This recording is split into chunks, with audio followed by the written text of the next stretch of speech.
You have to forgive me for a second here. I was saying in the first service, I've yet to find like a smooth way to transition from one of these things to the other. So I kind of feel like I should be like Mr. Rogers. Like I should come down and I could change my shoes and I could put on a little cardigan and then like a little background music playing and it would make it less awkward. But I can't wear this while I do that and I can't do that while I wear this. So I just need a little filler time right there. So anyways, hey, good morning. It's good to see you all. Thanks again for coming to worship with us. Rich today is at LifeSpring down in Mason. So he's sharing the message down at LifeSpring today. So I'm going to be sharing our message with you this morning. And today we're going to continue on our Old Testament study we've been in. And we're going to look at the book of Obadiah. And Obadiah is the shortest book in the Old Testament. It's only got like 21 verses in it. But that doesn't mean that there's not wisdom for us in there. The book of Obadiah is believed to have been written by a prophet named, does anyone want to guess? Obadiah. Good job. Point for you. Excellent. Unfortunately, that's really like all we know about him. Like Obadiah was a really common name at the time. His name literally means one who serves or worships Yahweh. So it could have been that his name was Obadiah, but it could have also been titled Obadiah because the person that wrote it is a servant of Yahweh. There also really isn't any consensus about like when this book was written. In fact, from what I can gather from the best scholars out there, like they've tried to narrow it down and they say that it's been written like sometimes during the 500 years before Jesus was born. So we have like a 500-year window. That's kind of helpful, I guess. So to review, we're going to talk about a prophetic book that was written by a guy that we believed was named Obadiah, but we're not positive. We don't know who he specifically was or when he lived or when he wrote the book. Sounds fun, right? So let's do it. The entire book of Obadiah is about a vision that this prophet had. And this vision is concerning God's coming judgment upon the nation of Edom. Now, luckily for us, we know more about Edom than we know about Obadiah. And I believe we should spend a minute talking about Edom so that we can better understand Obadiah's vision.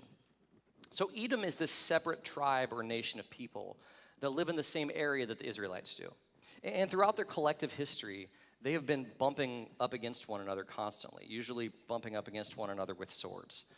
They fought a lot. And the nation of Edom can actually trace their roots all the way back to Abraham, just like the Israelites can. So you may remember from Sunday school class, there's the story of Abraham and Isaac, right? Where God tells Abraham to take Isaac up to the mountaintop and to sacrifice him.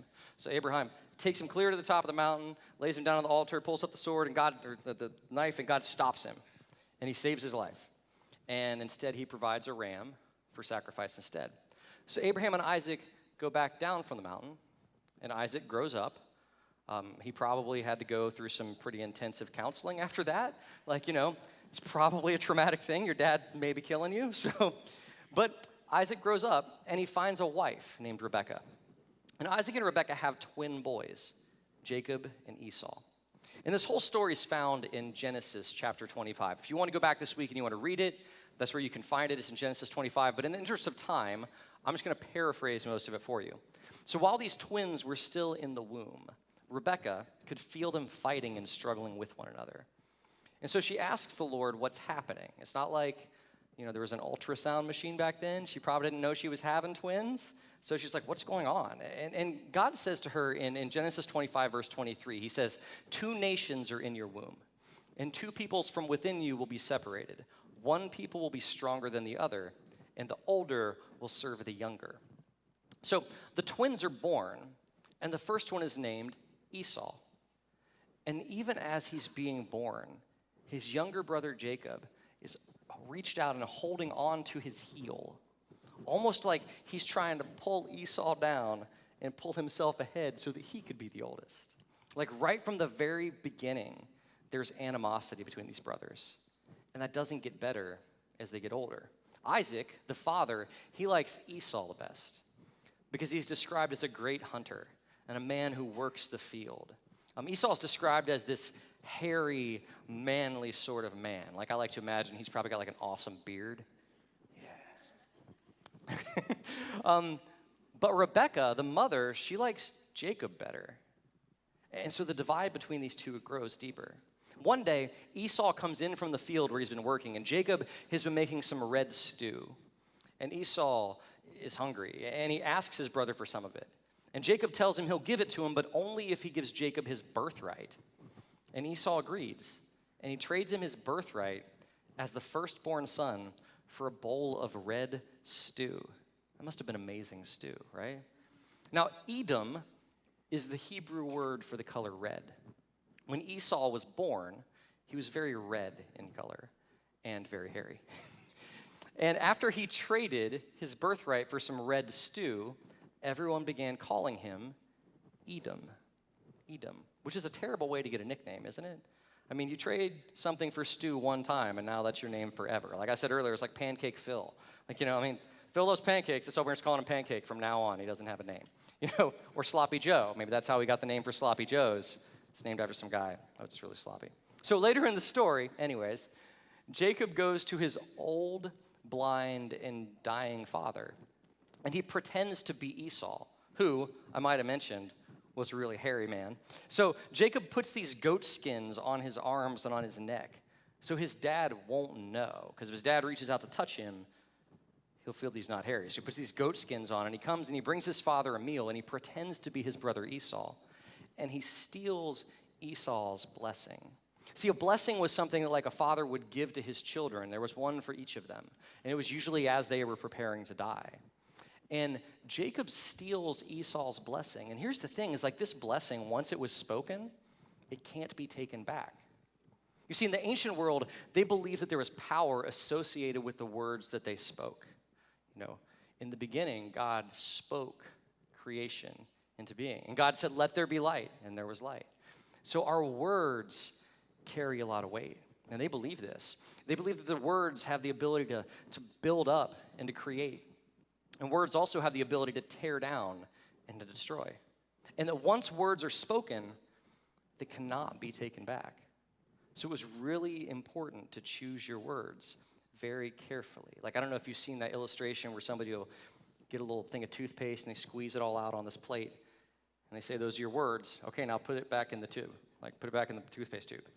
It doesn't go. Like, you can't do it. Like, once it's out, it's out. And so our words have power. And so they were very careful to choose their words carefully. Perhaps like in today's culture where we just say whatever serves us today and we change our mind tomorrow, that's something we should keep in mind. Our words have power. So after stealing his brother's birthright and his blessing, Jacob's got to get out of town because Esau's going to kill him. Eventually, they go their separate ways.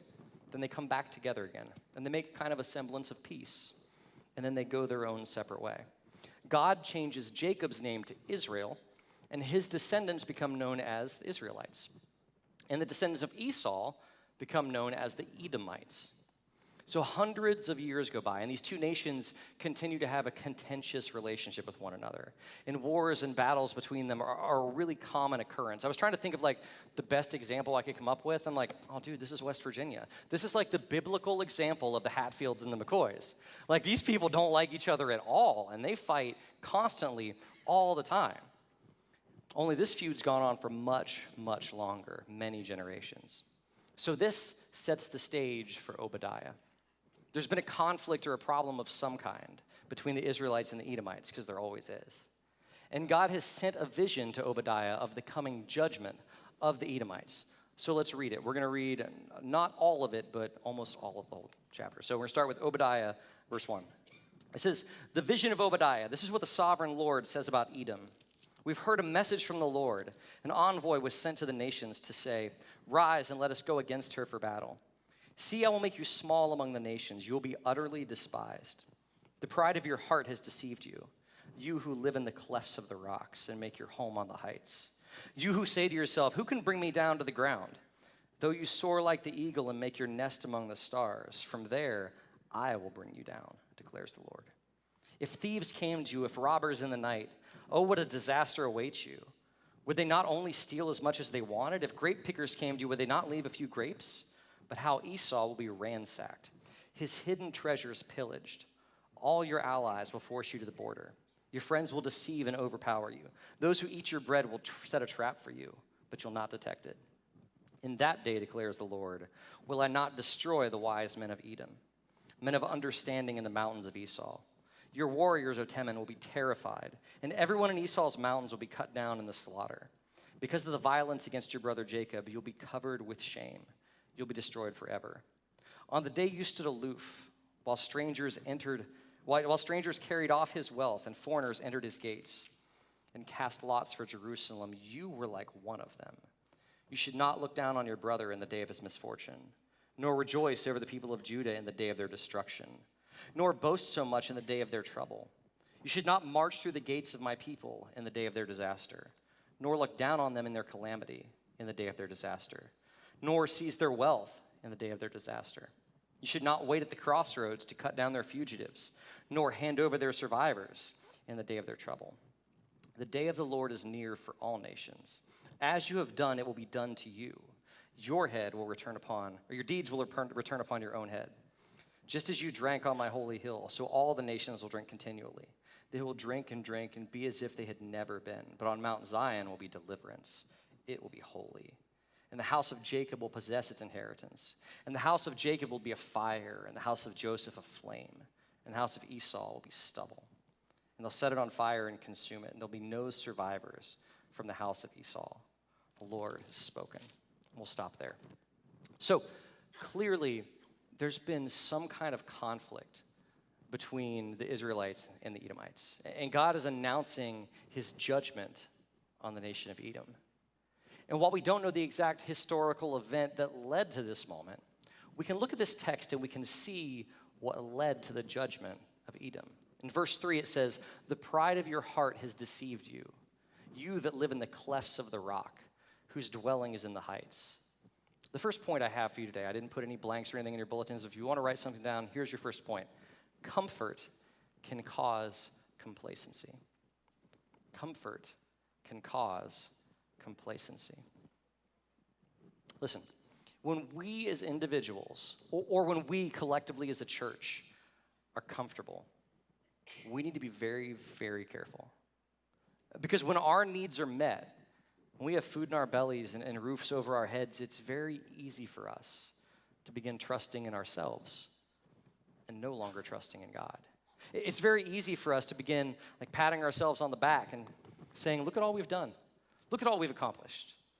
And that pride is like a cancer that'll tear up our spiritual lives from the inside out.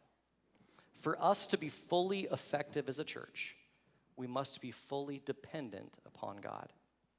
I want to say that one more time. For us to be fully effective as a church, we must be fully dependent upon God. God is telling the Edomites that you live in comfort, removed from everyone else. They live like in these cliffs or up on this big hill, and you think you're safe. But you've forgotten where your blessing came from. See, they valued their safety above everything else, including helping their brother. Church, we need to be really careful that we don't take safety and make it into an idol. The Bible never promises us safety. It promises us security. And those are two different things. See, we can be secure in knowing that God wins in the end and that all things will be made right. But that doesn't mean that there won't be troubles in this life. Following Jesus may just cost us everything. Just look at the disciples. But, as Jesus said, what does it profit us to gain the whole world and to forfeit our soul? Our second point today, and this is a hard one, but it needs to be said, so if you want to write it down, you write this down, is that disregard for our neighbor or for our brother is unacceptable in God's eyes. Disregard for our neighbor or for our brother is unacceptable in God's eyes. When we read Obadiah, we can immediately see why God is upset with the Edomites. Verses 10 to 12, it kind of outlines the complaint against them. It says, "On the day you stood aloof while strangers carried off his wealth and foreigners entered his gates and cast lots for Jerusalem, you were like one of them. You should not look down on your brother in the day of his misfortune, nor rejoice over the people of Judah in the day of their destruction, nor boast so much in the day of their trouble." Edom has stood by and watched as Israel was ransacked and pillaged. And not only did they watch, they rejoiced in it. Now, I told you earlier the story of Jacob and Esau because this is an important point. I'm going to be honest, like every time that I read that story, I always think to myself, man, Esau really got hosed. I mean, like, I feel bad for that guy. Like, he was the oldest. He worked hard for his father. But yet his younger brother, he seemed to, like, connive and cheat him out of everything. And God chooses to bless Jacob on top of that. Just a side note for us, but you're never too far gone or too far broken for God to use you. Never. Now, I said earlier that the Edomites and the Israelites would be kind of like the Hatfields and the McCoys. And like, I'm sure that every single descendant of Esau knows exactly what happened between Esau and Jacob. So what do you think their response is going to be when something bad happens to the Israelites? Yep, it's about time. It's about time. Like, they are going to get theirs. It's about time, right? Like, not only did they watch it happen and do nothing to help them, but they watched it and they enjoyed every minute of it. Now, you know, he's a big basketball fan. He used to be a coach, all that stuff. I watch basketball, but not as much, more of a baseball guy. But I watch basketball during the playoffs sometimes, especially during the finals. And so, you know, a few years ago, it's been a little while now, but we'll go with the first time that LeBron left Cleveland and went down to Miami, right? He's going to play with Dwayne Wade and Chris Bosh, and they were going to win, and like all this stuff. Like, they made it, if I'm not mistaken, it was the first year, and they made it to the finals that year, and I watched every game the whole time. Like, I want you to lose so bad. Like, you left Cleveland to go play with all these other guys. Like, not today. No, sir. So I watched it, and at the end, they lost. And I was just like, yes, I was so happy. And like on TV, like, you know, there was more like camera action on the Miami Heat team that's over here like wiping tears away from their face with towels, you know, than there was on the team that actually beat them. Like, it was, and I celebrated. I was so excited that they lost. I'm like, it serves you right. Now, LeBron's a good guy. I heard he just started a school. That's awesome. I'm not mad that he left this time. It's cool. You know, me and LeBron, we're friends now. But I say all that because, like, have you ever had those moments, like, seriously, where you sit and you rejoice in seeing justice done? Or maybe you sit and you see someone get what they got coming to them. I think we all have. Maybe even more than we care to admit. And here's the thing. The kingdom of God does not rejoice in seeing people get what they deserve. The kingdom of God offers grace and forgiveness when it is wholly undeserved. God's desire for us is not for us to just gloat when we see someone fall down. It's for us to help them back up, or if we can, to even come alongside them so they don't fall. Grace is messy, and forgiveness is hard, but it's what Christ has offered to us. And it is who we are called to be as the people of God. So lastly today, I want to look at like the second part of verse 15. And it says, as you have done, it shall be done to you. Your deeds shall return on your own head. When I read that, I was like, what? As you have done, it shall be done to you. It sounds like some kind of strange reversal on what we would call the golden rule, right? I mean, Jesus says in Luke, do unto others as you would have them do unto you. But this says, as you have done to others, it shall be done to you. Now, I don't think that this is like some kind of divine endorsement of karma, like God is keeping score of every single deed that I've done and making sure it comes back around to me. So like God doesn't have like a big chalkboard in the sky, and every time I throw a banana peel on Mario Kart, he's like, Or every time I hit somebody with that draw 4 in Uno, and he's like, you're going to get that draw 4 back. Like, I don't think that's not what this means. I think instead, this is a profound statement about the continued creation of both the spiritual and the physical world around us. So remember earlier, I told you about Jacob stealing Esau's blessing and how once that blessing had been spoken, it couldn't be taken back. I believe there is still profound power in our words. This is not something we do all the time here at the church, and I want to make you uncomfortable, but raise your hand for me if you are tired of all of the division in the world. If you're tired of all of the negativity in the world, would you raise your hand? I was hoping, oh, good, almost every hand. That's excellent. Okay, you can put your hand down now. Less awkward. Okay. Listen, God spoke creation into being, and I believe that we are also capable of using our words and our action to continue the creation of the world around us. If you are tired of all of the division and all of the negativity in the world, stop participating in it. Like, stop participating in negative speech and divisive speech. Like, each and every word you say, each and every deed that you do is either bringing more light into the world or it's bringing more darkness into the world. Christians, if you are really tired of all of the darkness, then stop running around and turning off all the lights. Like, let me be clear. I'm not trying to feed you some kind of like name it, claim it theology today. This is not what I mean. Like, I don't mean or believe that you can speak your way to financial or physical success. Like, I don't have a book to sell you at the end of this today, if it helps any. But what I mean is that the words you use and the way that you act, it has an impact on the world around you. Well, I believe that God is a God of mercy and forgiveness.